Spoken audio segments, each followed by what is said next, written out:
بسم اللہ الرحمن الرحیم الحمدللہ رب العالمین وصلی اللہ علی محمد وآلہ الطاہرین۔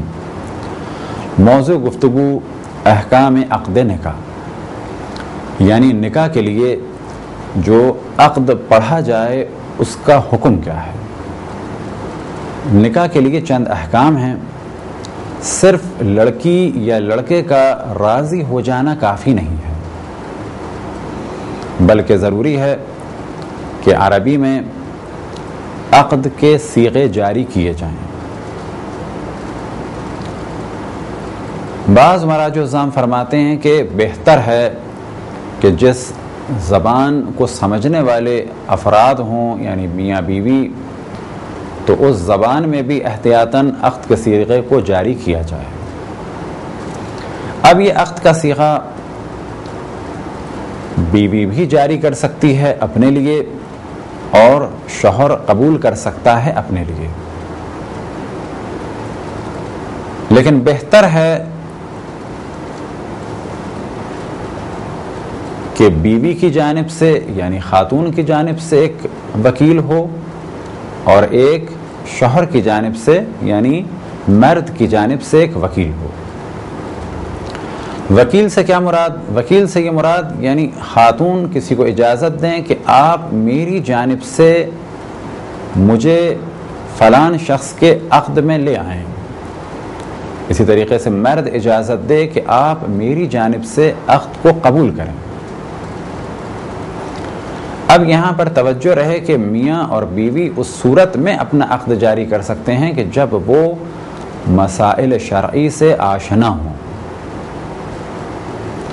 اگر وہ آشنا نہیں ہیں تو ایسی صورت میں واجب ہے کہ کسی اور کو اپنا وکیل بنائیں، یعنی کسی اور کے ذریعے سے اپنا عقد پڑھوائیں۔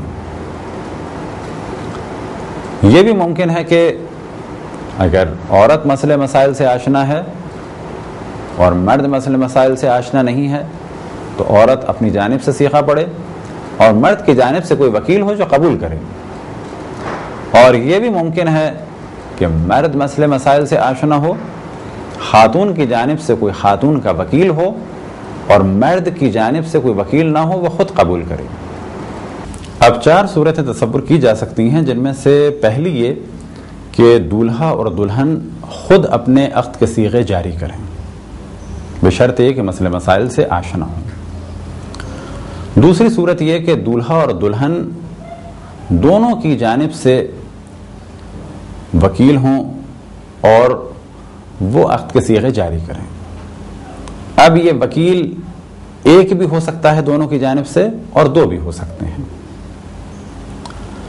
تیسری صورت یہ کہ دلہن اپنی جانب سے عقد کے صیغے کو جاری کرے اور دولہا کی جانب سے کوئی وکیل عقد کے صیغے قبول کرے۔ اب یہ بھی ہو سکتا ہے کہ دلہن کو دولہا وکیل بنائے اپنے عقد کے صیغے قبول کرنے کے لیے۔ چوتھی صورت یہ کہ دولہا اپنے عقد کے صیغے خود قبول کرے اور دلہن کی جانب سے کوئی وکیل ہو جو عقد کے صیغے جاری کرے۔ اور چوتھی صورت میں یہ بھی ہو سکتا ہے کہ وکیل خود دولہا ہو دلہن کی جانب سے جو عقد کے صیغے کو جاری کرے اور پھر اپنی جانب سے قبول کر لے۔ وکیل کے لیے بھی ضروری ہے کہ وہ احکام سے آشنا ہو اور صحیح عربی میں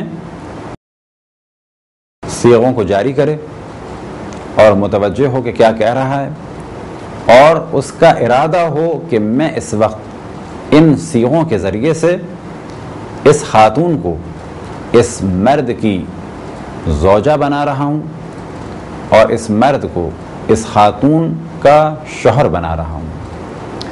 اسی ارادے کو فقہ کتابوں میں کہا جاتا ہے قصد انشاء، یعنی ایک رشتہ وجود میں لانے کا ارادہ ہو۔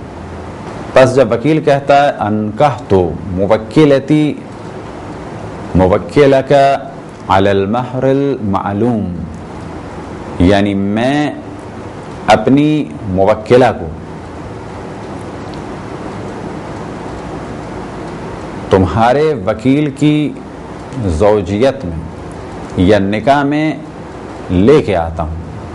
تو ایسی صورت میں اس کا ارادہ ہو کہ اب تک یہ رشتہ نہیں تھا، اب میں یہ رشتہ برقرار کر رہا ہوں، اب یہ رشتہ وجود میں آ جائے گا. اور عموماً جو بھی نکاح پڑھاتا ہے عام طور پہ وہ یہ جانتا ہے کہ میں اس وقت ایک رشتہ وجود میں لا رہا ہوں، مجھے لایا گیا ہے ان دونوں کو میاں بیوی بنانے کے لیے. لہٰذا قصد انشاء کوئی اتنی مشکل چیز یا ایسی چیز کہ مخصوصاً اس کا خاص کوئی اہتمام کیا جائے. عموماً جو علماء نکاح پڑھاتے ہیں تو وہ اسی نیت سے آتے ہیں کہ ان دو کا نکاح پڑھایا جا رہا ہے، اس کے بعد یہ دونوں محرم ہوں گے، اب سے یہ میاں اور بیوی ہو جائیں گے، یہی قصد انشاء ہے. اسی طریقے سے جائز ہے کہ ایک ہی آدمی دونوں کی جانب سے عقد کا صیغہ پڑھائے. یعنی فرض کریں کہ میں ہی خاتون کی جانب سے وکیل ہو جاؤں کہ ان کے عقد کے صیغے کو جاری کروں، اور میں ہی اجازت لوں شوہر سے یعنی مرد سے. اب تک ہم نے گفتگو کی کہ دو افراد الگ الگ ہوں اور وکیل بنے مرد کی طرف سے اور عورت کی طرف سے تاکہ ان دونوں کو رشتہ ازدواج میں منسلک کریں. تو ممکن ہے کسی کے ذہن میں یہ تصور آئے کہ ضروری ہے کہ دو علماء ہوں یا دو افراد ہوں جو عقد کے صیغے جاری کریں. تو اس جانب توجہ رہے کہ دو ہوں تو بہتر ہے، یہ عمل مستحب ہے، لیکن ایک فرد بھی دونوں کی جانب سے عقد کے صیغے کو جاری کر سکتا ہے. مثال کے طور پہ کسی خاتون سے میں اجازت لوں ان کے عقد کے صیغے کو جاری کرنے کے لیے، اور ایک مرد سے اجازت لوں ان کی جانب سے عقد کے صیغے کو قبول کرنے کے لیے. تو ایسی صورت میں میں دونوں کی جانب سے وکیل ہوں گا اور یہ دونوں میرے موکل ہوں گے. تو کیا یہ کام جائز ہے کہ ایک ہی فرد نکاح پڑھا دے؟ تو جواب یہ ہے کہ ایک ہی فرد نکاح پڑھا دے، یہ بھی جائز ہے. اور یہی احکام ہیں عقد منقطع کے کہ اگر کوئی احکام جانتا ہے تو وہ خود بھی صیغے جاری کر سکتا ہے، ورنہ کسی اپنے وکیل کے ذریعے سے کروانا ہوگا. یہ تھی ایک مختصر سی گفتگو عقد کے احکام کے بارے میں. خداوند تبارک و تعالیٰ سے دعا ہے کہ بحق محمد و آل محمد ہمیں اپنے رسول اپنی حجتوں خصوصاً امام زمان علیہ الصلاۃ والسلام کی معرفت اور اطاعت کی توفیق عطا فرمائے. وصلی اللہ علی محمد و آلہ الطاہرین.